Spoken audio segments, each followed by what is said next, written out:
Évident. Évident. C'est vrai qu'on ne voit que la salle. On ne voit que la salle là. Oui, on ne voit que la salle, du coup, on ne voit pas si la table ronde est organisée. Tout d'abord, merci à tous ceux qui se sont levés tôt ce matin et qui sont présents dans la salle.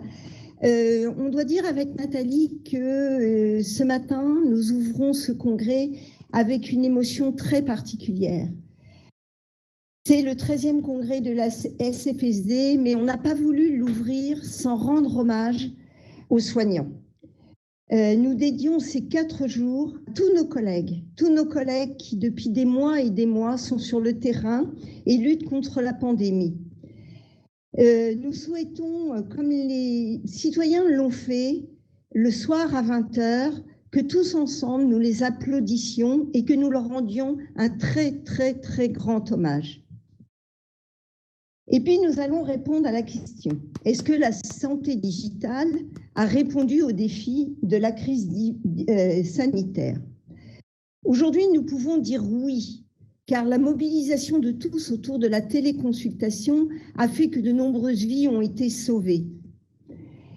2020 montre quoi? Elle montre que face à l'urgence sanitaire, faire confiance à la mobilisation spontanée des soignants pour s'organiser et soigner, c'est très certainement le bon choix, car ils l'ont fait même au détriment d'eux-mêmes parfois.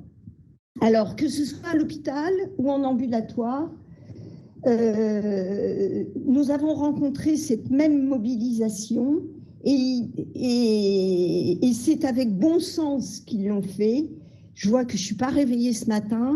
On a terminé tard avec AG et CA. Et j'avoue que ce matin, les idées ne sont pas très claires. Le message que je veux vous faire passer, c'est que nos soignants ont été au rendez-vous par rapport à cette crise sanitaire. Ils ont été au rendez-vous comment? On a levé la réglementation qui souvent est très limitante dans l'exercice de nos professions et on leur a fait confiance. On a fait confiance, comme je vous l'ai dit, à leur bon sens, à leur sens inné du soin et à leur volonté de pratiquer leur métier avec déontologie et beaucoup de conscience professionnelle. En ce qui concerne cette téléconsultation, il faut dire qu'en parallèle, les autorités de santé ont levé bien souvent ces mesures réglementaires qui sont bloquantes. Et dès le début de ce congrès, nous tenons à le dire à la SFSD, nous sommes souvent désolés de ces mesures bloquantes qui nous empêchent d'exercer la téléconsultation comme nous le souhaiterions.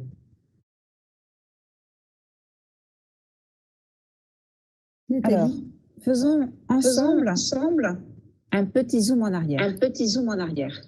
Lydie, est-ce que tu peux éteindre ton micro, s'il te plaît? J'ai un petit retour, merci. Un petit zoom en arrière. Alors, c'est vrai qu'il est tôt, on est juste réveillé, mais vous allez voir, c'est un zoom important. Parce que si on se retourne un peu en arrière, tout a commencé en 2010. Le décret de télémédecine est signé. Et regardez, il nous a fallu attendre 8 années. 8 années pour un premier passage en droit commun et que 2 actes, celui de la téléconsultation et celui de la téléexpertise, puissent rentrer dans le droit commun. En 2018, passage en droit commun. Donc, les espoirs renaissent et c'est important pour nous tous, pour tous les soignants qui sont ici, qui ont eu beaucoup d'espoir en cette signature et l'entrée dans le droit commun de ces 2 actes. Et pourtant, nous assistons à un début très, très, très timide de la téléconsultation en 2018-2019. Mais qu'avons-nous fait pendant ces 8 années? Qu'avons-nous fait finalement pour préparer et former à l'évolution des pratiques professionnelles, nos professionnels de santé, et peut-être anticiper cette mise en route de la téléconsultation? Et qu'avons-nous fait pour que la télémédecine puisse rentrer dans ce parcours coordonné dont nous parlons tous aujourd'hui et représente finalement une offre alternée entre le distanciel et le face-à-face dans le soin. Cela, bien sûr, dans une décision partagée avec son patient. Comment est-ce que nous avons anticipé une réflexion avec nos professionnels de santé pour qu'ils puissent mettre en place eux-mêmes, finalement, les équipes locales que l'on attend, pluriprofessionnelles.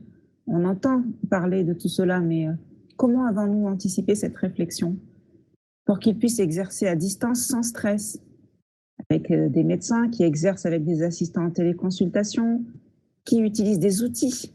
Hein, vous savez que les outils, c'est finalement quelque chose sur lequel il va falloir que l'on discute. Des outils simples à utiliser, interopérables, et qui permettent finalement de travailler en connecté comme on le fait en présentiel, et qui peuvent permettre par exemple d'ausculter ou d'examiner un tympan, aussi bien que quand nous le faisons en présentiel. En mars 2020, pandémie. L'actualité ne nous a plus permis de soigner quasiment en face à face. Et nous avons été au pied du mur. Et au pied du mur, il y a eu une explosion des actes télémédecine, ces actes à distance. 1 million de téléconsultations sont réalisées par semaine au début du mois d'avril. Et finalement, on le sait, les retours des pratiques montrent que le téléphone a été organisé jusqu'à l'utilisation finalement de la télémédecine dans un vrai parcours organisé. Nous pensons tous alors que la téléconsultation est devenue, pour la majorité des médecins et des soignants et l'ensemble des professionnels de santé, un exercice maîtrisé. Et nous pensons aussi tous que nos patients sont rassurés et demandeurs de téléconsultation. Alors qu'en est-il? Mai 2020, une enquête de l'adresse qui a été publiée et qui montre une certaine déception finalement des professionnels de santé, ce qui corrobore un peu l'analyse que l'on vient de faire juste avant. Les points essentiels qui sont finalement pointés du doigt dans cette enquête sont que l'examen clinique, pour plus de la moitié des médecins généralistes, semble impossible à réaliser à distance et finalement représente un frein. Les résultats montrent aussi que les problèmes techniques sont un problème pour un peu moins de la moitié des médecins interrogés. Et la question à se poser, et que nous traiterons, je pense, pendant ces 4 jours de congrès, est la suivante. Pourquoi ces retours de terrain? Pourquoi cette déception? Comment s'organiser simplement avec nos collègues en local pour exercer finalement en distanciel comme on le fait en présentiel? Novembre 2020, la CNAM a le projet de fixer un seuil maximal d'activité de télémédecine en téléconsultation et téléexpertise à hauteur de 20% de l'activité annuelle par médecin. Comment traduire ce projet? On ne peut pas faire confiance à l'exercice de la médecine à distance? Est-ce qu'on doit le traduire comme ça? Aujourd'hui, 30 mai 2020, hier, on a le résultat très intéressant d'une enquête réalisée auprès des citoyens. Et que disent nos citoyens, qui eux aussi n'ont jamais été préparés à la téléconsultation? Alors les résultats de cette enquête sur la téléconsultation, c'est une enquête qui a été menée auprès des citoyens par Harris Interactive en collaboration avec l'IVI. Et les citoyens interrogés disent finalement avoir une connaissance de la téléconsultation en nette progression, qui est plutôt positif. Et ils pensent également que la téléconsultation est parfaitement utile, notamment dans le contexte de crise sanitaire. 31% d'entre eux relèvent que la téléconsultation a un effet positif de leur permettre d'éviter les salles d'attente et donc de diminuer les risques de contamination virale. 27% pointent aussi du doigt l'amélioration des délais de rendez-vous grâce à la télémédecine. Ce sont les points forts. Pour ceux qui refusent d'envisager la télémédecine, les arguments qui ont été mis en avant sont l'impossibilité de se faire ausculter par son médecin, pour près de la moitié d'entre eux, 48%, et le besoin d'avoir un contact direct avec son médecin, pour 34% d'entre eux. Enfin, 17% craignent de ne pas maîtriser suffisamment les outils technologiques, et nous savons de quoi nous parlons aujourd'hui. Mais cela ne représente finalement que, au total, 50% des patients qui y voient un frein à la télémédecine. Donc, nous avons encore un travail de communication et un vrai travail à réaliser avec les représentants d'usagers et nos patients. Lydie? Alors, le challenge de 2021 ne doit-il pas se centrer sur l'évolution des pratiques professionnelles, arrêter de parler d'outils, mais de parler d'exercice de la profession, pour ne pas faire de la télémédecine un exercice dégradé de la médecine? Pour cela, nous vous proposons de faire confiance au bon sens des professionnels de santé. Accompagnons-les dans le changement en levant certains barrages réglementaires. Facilitons les organisations locales, simples, adaptées à leur réalité. Sortons des cadres. Créons tous ensemble de l'innovation organisationnelle simple, pratique. Choisissons l'outil interopérable. Favorisons le dialogue entre les professionnels de santé sur le terrain pour oser travailler ensemble à distance entre médecins, assistants de téléconsultation, infirmiers, pharmaciens, kinés, chirurgiens, dentistes, sages-femmes et tous les auxiliaires médicaux concernés par le télésoin. Nous avons ce matin l'honneur d'avoir le ministre de la Santé en visio parmi nous. Il a tenu à être là, il a tenu à vous faire part de son message et de son soutien et de soutenir ce discours centré sur l'évolution des pratiques professionnelles. Nous allons l'écouter.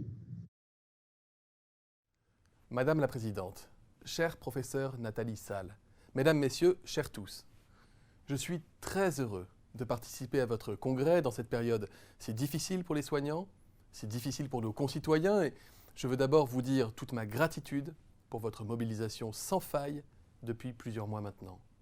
Je sais que grâce à cette mobilisation, grâce à votre engagement, nous vaincrons bientôt cette épidémie. Et nous nous surprenons parfois à imaginer le monde d'après. Beaucoup en parlent, d'autres le construisent déjà.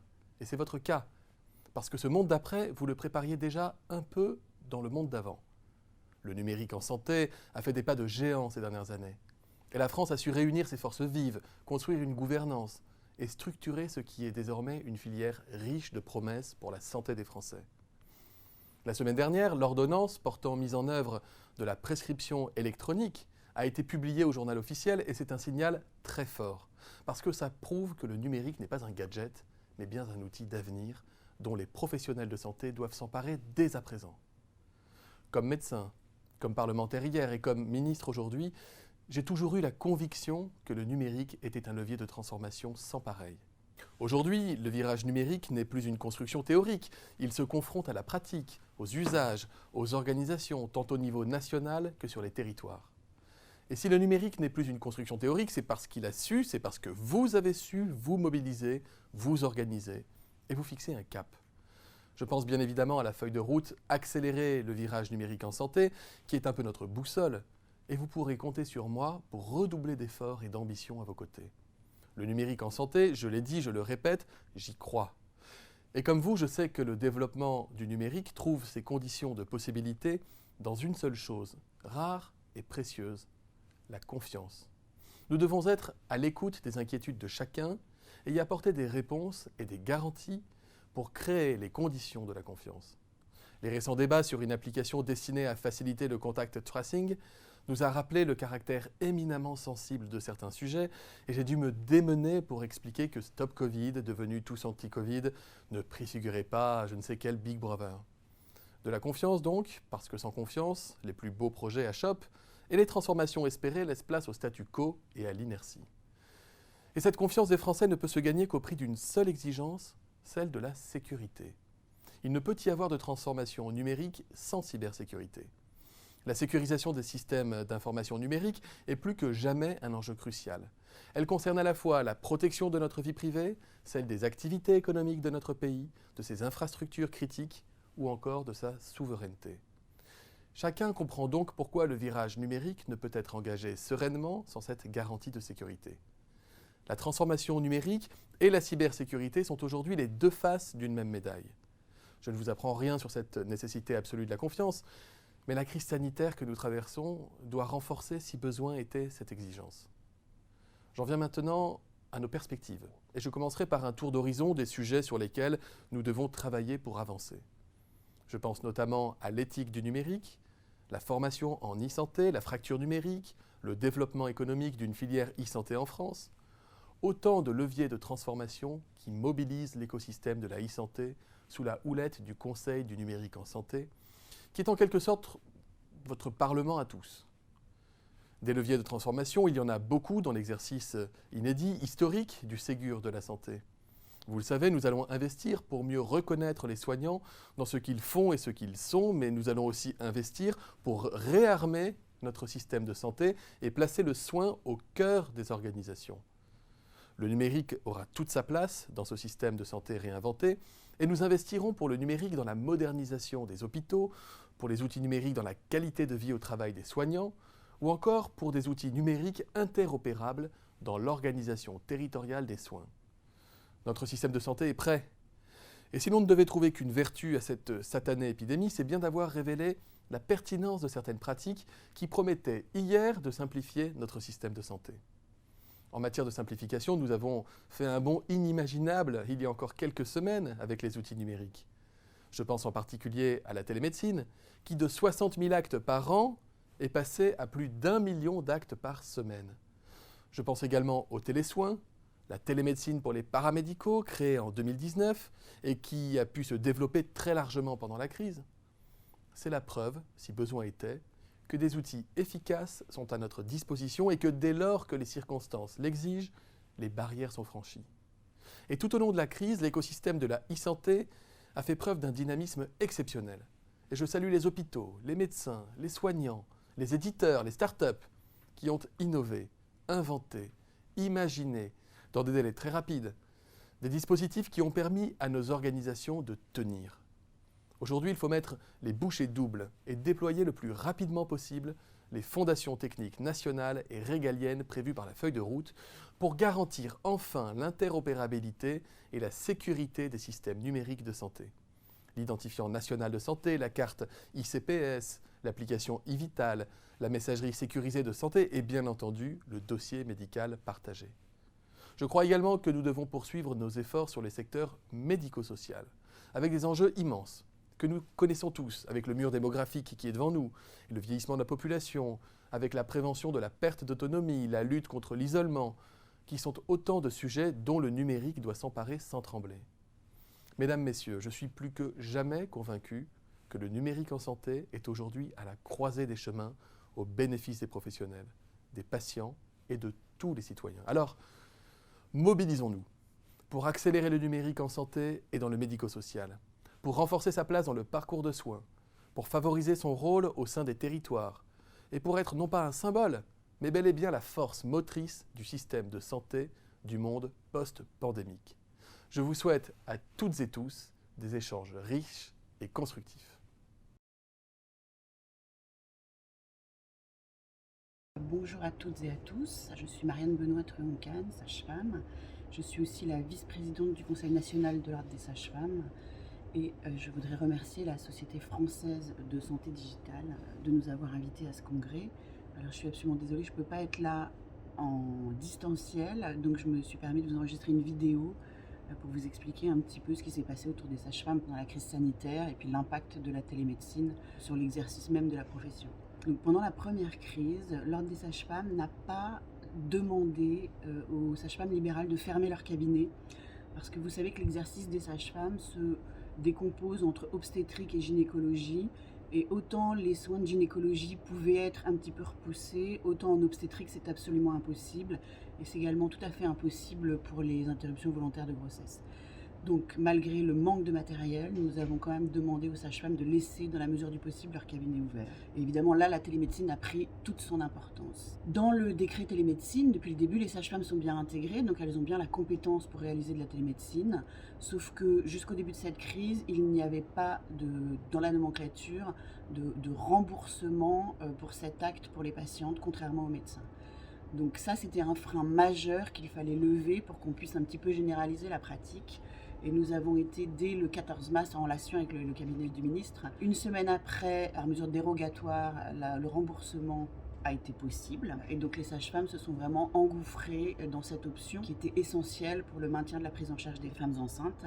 La préparation à la naissance qui jusqu'avant cette crise était quand même un petit peu mis de côté, a connu là un essor considérable à partir du moment où elle a pu être prise en charge. Donc ça a été un deuxième temps.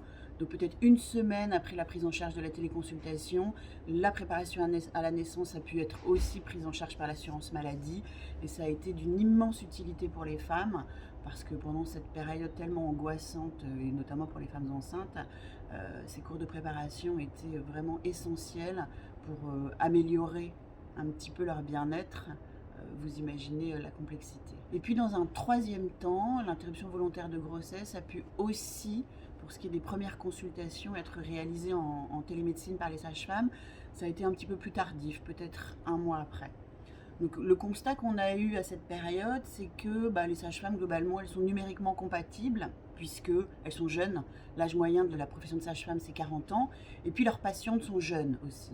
Donc on n'a pas eu de gap numérique à franchir pour réussir à généraliser la pratique. Et on a été, comme j'imagine tous les autres ordres, tout à fait tolérants sur l'utilisation dans cette première vague de logiciels peu sécurisés type WhatsApp, Messenger, Facebook, enfin bon, tout ce qui permettait de faire de la visio, voire même du téléphone, et qui pouvait aider les patients. Évidemment, nos recommandations portaient sur des logiciels sécurisés ou des outils sécurisés, des plateformes sécurisées. Et ça, à la fin de la première vague, on est revenu dans ce système d'échange de données de santé sécurisé, évidemment. Mais pour cette première vague, on n'avait pas contraint trop les sages-femmes pour que les femmes puissent être prises en charge et être suivies. Dans les hôpitaux, on a vu également dans les maternités que les téléconsultations en visio se sont mises en place partout. Et c'est là qu'on a réalisé l'importance qu'aurait pu prendre là le DMP, puisque autant les échanges avec les patientes se passaient très bien, autant les échanges de données ont été très compliqués, puisqu'il fallait qu'on récupère, vous savez que la grossesse, au moment de la grossesse, on a énormément de bilans, on a des échographies, on a des accès aux soins de façon extrêmement fréquente, et on a besoin de comptes rendus, on a besoin de résultats de labo, on a besoin de résultats d'écho, on a besoin d'images. Et là, ça a été beaucoup plus difficile, et on s'est rendu compte de l'importance de la mise en œuvre de ce DMP, ou en tout cas d'interopérabilité entre les logiciels. Nombre de fois, ça a fini par une photo prise par la patiente, un échange mail par Gmail, pour pouvoir récupérer des données qui étaient extrêmement importantes, alors que beaucoup de laboratoires étaient fermés. Donc là, on a bien vu qu'il y avait un axe d'amélioration majeur pour permettre d'avancer sur la télémédecine. Ce qu'on peut dire, c'est que les sages-femmes ont répondu présent pendant cette crise. Elles ont été là, malgré les risques qu'elles ont encourus pour elles, comme j'imagine tous les professionnels de santé. Elles ont été là, elles ont fait ce qu'il fallait pour que les patientes puissent continuer à être suivies correctement. Et en ça, vraiment, on ne peut que les remercier. Aujourd'hui, la télémédecine est prise en charge pour les sages-femmes par mesure dérogatoire qui avance avec l'état d'urgence. Donc depuis le 14 octobre, les sages-femmes peuvent bénéficier du remboursement de la télémédecine par les sages-femmes, mais cela n'est programmé que jusqu'au 14 février, donc la fin de l'état d'urgence. On avance comme ça, on navigue à vue, et ça c'est une vraie problématique. Parce que si on veut que nos collègues investissent dans des systèmes pérennes, des plateformes sécurisées, du matériel cohérent, il faut qu'on puisse leur assurer la pérennité de cette mise en place, et aujourd'hui ce n'est pas le cas. Donc on travaille avec les syndicats professionnels et l'assurance maladie pour pérenniser cette possibilité pour nos collègues et pour les femmes. Et ça nous paraît être vraiment notre sujet du jour, ou en tout cas début 2021. Il va falloir aussi avancer sur les systèmes d'information hospitaliers. Donc là, ça dépasse évidemment très largement le Conseil de l'ordre des sages-femmes. Mais enfin, si on veut pérenniser toute cette télémédecine, il va falloir permettre des échanges sécurisés, interopérables, voilà, tout ce qui va bien entre la ville et l'hôpital, que ce soit des laboratoires, des cabinets de radiologie, des cabinets de ville et les systèmes d'information hospitaliers. Et là, on se rend compte qu'il y a une marge de manœuvre. Il faut que les SIH se modernisent, il faut que la sécurité gagne, il faut qu'on puisse faire de l'échange de données. Il faut que vous sachiez quand même que les sages-femmes, on est number one du taux de libéral équipé en messagerie sécurisée de santé, puisqu'on est à 93,5% de sages-femmes libérales aujourd'hui équipées en messagerie sécurisée de santé, et que donc notre profession est prête.